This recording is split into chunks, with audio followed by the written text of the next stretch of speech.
நான் தர்மஸ்ரீ ராஜேஸ்வரன் பேசுறேன். நெறைய ஃபேக் ஐடிஸ் உலா வந்துட்டு தான் இருக்குது. அத கண்ட்ரோல் பண்றதுக்கு என்னாலான முயற்சிகள் நான் சைபர் கிரைம்ல குடுத்துட்டு தான் வந்துட்டு இருக்கேன்.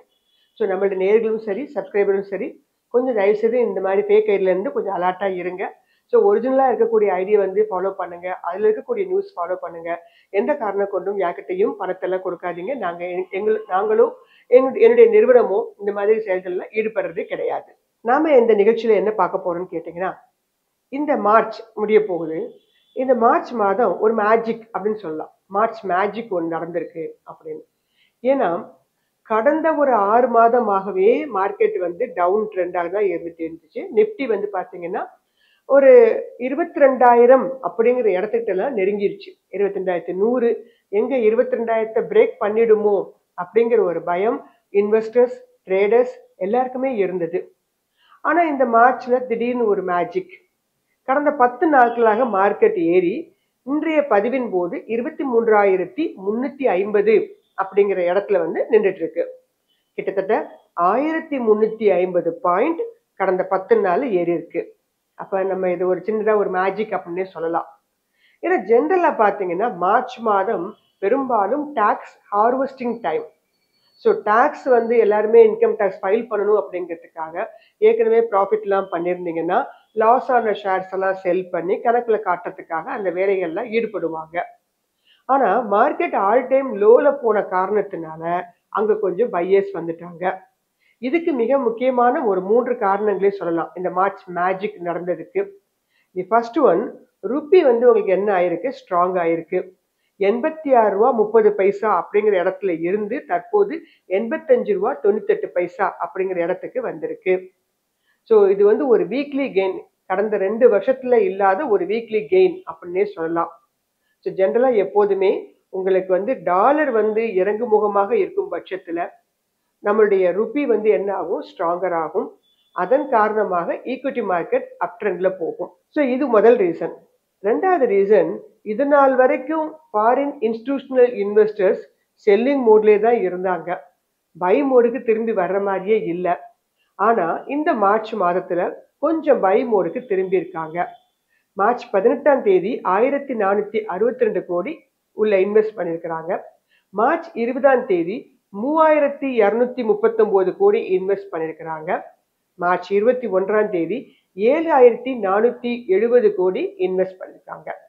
கிட்டத்தட்ட ஒரு 12 கோடிக்கு மேல இந்த 3 நாட்கள்ல மார்ச் மாதத்துல இன்வெஸ்ட் பண்ணிருக்காங்க.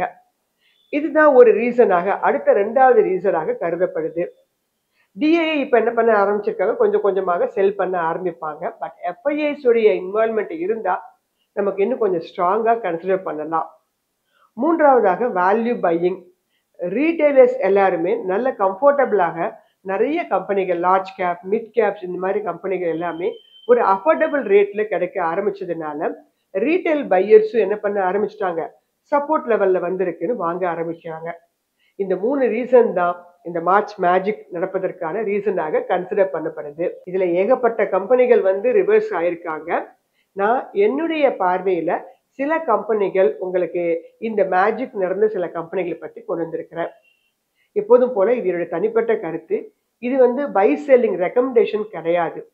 அது மட்டும் கிடையாது, திடீர்னு எப்போதுமே நம்ம நேரில் ஞாபகத்தில் வச்சுக்கணும், ஒரு 40% 50% வித்தின் ஒரு 1 வீக்ல ஏறுதுன்னு வச்சுக்கோங்களேன். அப்ப போய் ஓடி போய் அந்த கம்பெனியை பிடிக்க கூடாது. ஏன்னா கொஞ்சம் கரெக்ஷன் ஏற்படுறதுக்கான வாய்ப்புகள் உண்டு. ஸோ ஸ்ட்ராங்கான லெவல் தெரிஞ்சு பண்ணாதான் அங்க வந்து உங்களுக்கு ப்ராஃபிட்டபிளாக இருக்கும்.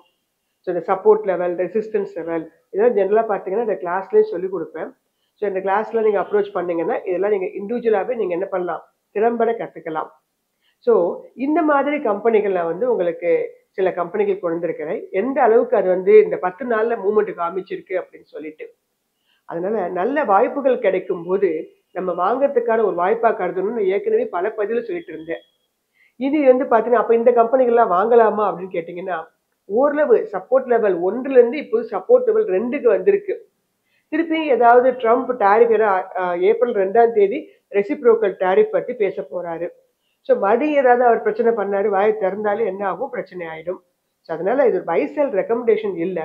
இந்த மாதிரி கம்பெனிகள்லாம் நீங்க தேர்ந்தெடுத்து வச்சுக்கோங்க. நல்ல வாய்ப்புகள் வரும்போது அதை நீங்க வாங்கி இந்த மாதிரி ஸ்விங் ட்ரேடிங்க்கும் யூஸ் பண்ணிக்கலாம், லாங் டேர்முக்கும் யூஸ் பண்ணிக்கலாம். இந்த வரிசையில நம்ம முதல்ல பார்க்க போற கம்பெனி ஐக்கியோ அப்படிங்கிற கம்பெனி. இது ஒரு செக்டர், எலக்ட்ரிக்கல் செக்டர். ஒரு ஸ்மால் கேப் கம்பெனி, 2263 கோடி உள்ள கம்பெனி. இது வந்து ஒரு லாஸ்ட் ஒரு 10 நாளைக்கு முன்னாடி 207 ரூபாய் இருந்தாங்க. இப்ப கரண்ட் மார்க்கெட் பிரைஸ் 292.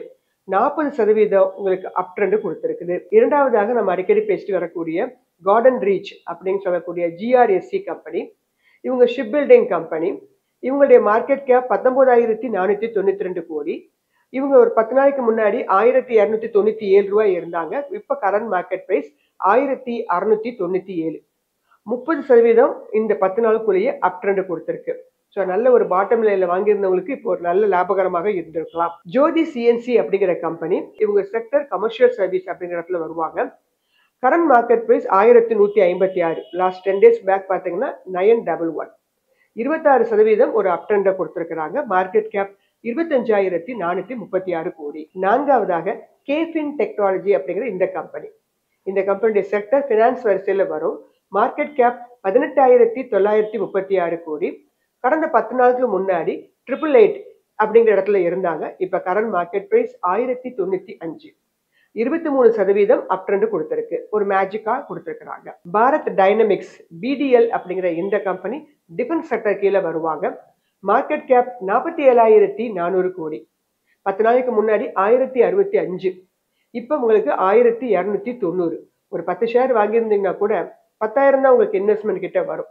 ஆனா இப்ப உங்களுக்கு கிட்டத்தட்ட 2,900 ரூபாய் லாபம் கிடைச்சிருக்கும். ஏன்னா 1,290 அப்படிங்கிற இடத்துல ட்ரேட் ஆயிட்டு இருக்கு. 21% உங்களுக்கு லாபம்.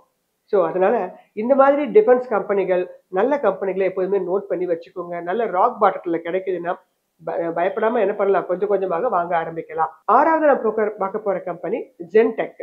இந்த கம்பெனியும் டிஃபென்ஸ் செக்டர் தான். இவங்க 10 நாளைக்கு முன்னாடி பாத்தீங்கன்னா 1,181 அப்படிங்கிற இடத்துல ட்ரேட் ஆயிட்டு இருந்தாங்க. கரண்ட் மார்க்கெட் பிரைஸ் 1,422 அப்படிங்கிற இடத்துல ட்ரேட் ஆயிட்டு இருக்கு. 20% அப் ட்ரெண்ட் கொடுத்திருக்கிறாங்க. டேட்டா பேட்டர்ன்ஸ் அப்படிங்கிற இந்த கம்பெனி ஏரோஸ்பேஸ் அப்படிங்கிற இடத்துல வர்றாங்க. 10 நாளைக்கு முன்னாடி 1,421 ரூபா அப்படிங்கிற இடத்துல இருந்த கம்பெனி தற்போது 1,711 ரூபா. இவங்களுடைய மார்க்கெட் கேப் 9592. 20% அப் ட்ரெண்டை கடந்த 10 நாள்ல இந்த மார்ச் மாதத்துல கொடுத்திருக்கிறாங்க. நமக்கு நன்கு அறிமுகமான டாடா மோட்டார் இறங்கி கொண்டேதான் இருந்தது. கடந்த 10 நாட்களாக கொஞ்சம் ஏறி ஒரு 700 ரூபா அப்படிங்கிற இடத்துல கரண்ட் மார்க்கெட் பிரைஸ் இருக்கிறாங்க. இவங்களுடைய sector automobile sector. Market cap நன்றாக தெரிஞ்சிருக்கும். 2,58,769 கோடி. கிட்டத்தட்ட ஒரு 10% அப் ட்ரெண்ட் கொடுத்திருக்கிறாங்க. இப்ப டெஸ்லாவோட எல்லாம் பேச்சுவார்த்தை நடந்துட்டு இருக்கு. ஸோ இதெல்லாம் இருக்கும் பட்சத்துல மறுபடியும் இவங்க ரேலியை தொடங்கலாம் அப்படின்னு நம்ம எதிர்பார்க்கலாம். நெக்ஸ்ட் நம்ம பார்க்க போற கம்பெனி வருண் பெவரேஜ் லிமிடெட். கடந்த 10 நாளுக்கு முன்னாடி 419 ரூபா அப்படிங்கிற இடத்துல ட்ரேட் ஆயிட்டு இருந்தது. தற்போது 539 ரூபா அப்படிங்கிற இடத்துல ட்ரேட் ஆயிட்டு இருக்கு. கிட்டத்தட்ட 10% வந்து மார்ச் மேஜிக் பண்ணியிருக்கிறாங்க.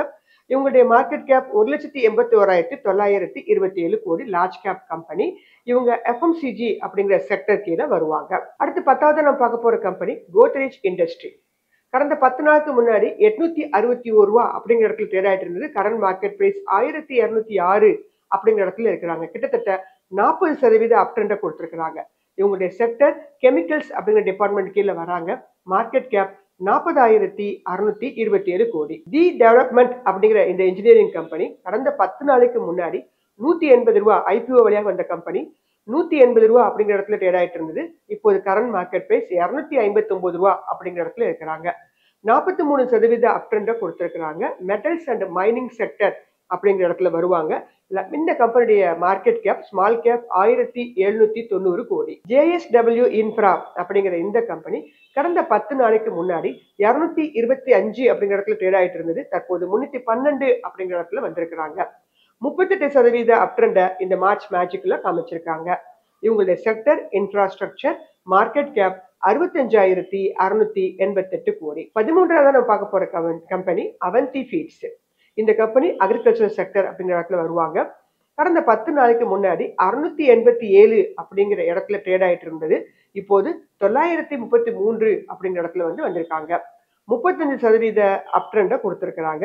மார்க்கெட் கேப் 12,723 கோடி. கேப்ரியல் இந்தியா அப்படிங்கிற இந்த கம்பெனி ஆட்டோமொபைல் செக்டர் கீழே வருவாங்க. கடந்த 10 தினங்களுக்கு முன்னாடி 466 அப்படிங்கிற இடத்துல இருந்தது. தற்போது 589 ரூபா அப்படிங்கிற இடத்துல ட்ரேட் ஆயிட்டு இருக்கு. 26% அப் ட்ரெண்ட கொடுத்திருக்காங்க. இவங்களுடைய மார்க்கெட் கேப் 8462 கோடி. இறுதியாக நம்ம பார்க்க போற கம்பெனி அம்பர் என்டர்பிரைசஸ். கடந்த 10 தினங்களுக்கு முன்னாடி 5517 அப்படிங்கிற இடத்துல ட்ரேட் ஆயிட்டு இருந்தது. இப்போது கரண்ட் மார்க்கெட் பிரைஸ் 6890 அப்படிங்கிற இடத்துல ட்ரேட் ஆயிட்டு இருக்காங்க. கன்சூமர் டியூரபிள்ஸ் அப்படிங்கிற டிபார்ட்மெண்ட் கீழே வருவாங்க. மார்க்கெட் கேப் 23306 கோடி. இந்த கம்பெனி 24% மார்ச் மேஜிக்க காமிச்சிருக்கிறாங்க. ஸோ உங்களுடைய போர்ட்ஃபோலியோவும் கடந்த 10 தினங்களாக மார்க்கெட் ஏற்று இருக்கிறதுனால தற்போது வந்து பாத்தீங்கன்னா பாசிட்டிவா வந்திருக்கும் அப்படின்னு நம்புறேன். ஏன்னா என்னுடைய போர்ட்ஃபோலியோ இந்த 10 தினங்களுக்கு அப்புறம் தான் என்ன காமிச்சிருக்கு, பாசிட்டிவா வர ஆரம்பிச்சிருக்கு. நல்ல கம்பெனிகளை, தரமான கம்பெனிகளை நல்ல இடத்தில் நீங்க தேர்வு செஞ்சு வாங்குனீங்கன்னா மார்க்கெட் ஏறும்போது உங்க போர்ட்ஃபோலியோ பாசிட்டிவ் அப்படிங்கிற இடத்துக்கு வர ஆரம்பிக்கும். அப்படி இல்லை அப்படின்னா நிச்சயமாக உங்களுடைய போர்ட்ஃபோலியோவை நீங்க கொஞ்சம் சீர்தூக்கி பார்க்கணும். ஏன்னா மார்க்கெட் ஏறும்போதும் ஏறாம இருக்க கம்பெனி அப்படின்னா எப்படிப்பட்ட கம்பெனியாக இருந்திருக்கும். ஸோ அதனால உங்களுக்கு மார்க்கெட்ல வந்து நீங்க பணம் பண்ணணும் அப்படின்னா அதுவும் லாங் டேர்மா இருக்கட்டும், ஸ்விங் ட்ரேடிங்காக இருக்கட்டும், கம்பெனி சாய்ஸ்ல தான் உங்களுக்கு கிட்டத்தட்ட 70% லாபம் ஒளிஞ்சிட்டு இருக்கு. ஸோ அப்படிப்பட்ட நல்ல கம்பெனிகளை, தரமான கம்பெனிகளை வந்து தேர்வு செஞ்சீங்க அப்படின்னா உங்களுடைய இந்த மார்ச் மேஜிக் அப்படிங்கிறது நிச்சயமாக உங்க போர்ட்ஃபோலியோலும் நிகழும் அப்படிங்கிற நம்பிக்கையோட விடைபெறுகிறேன். நன்றி, வணக்கம்.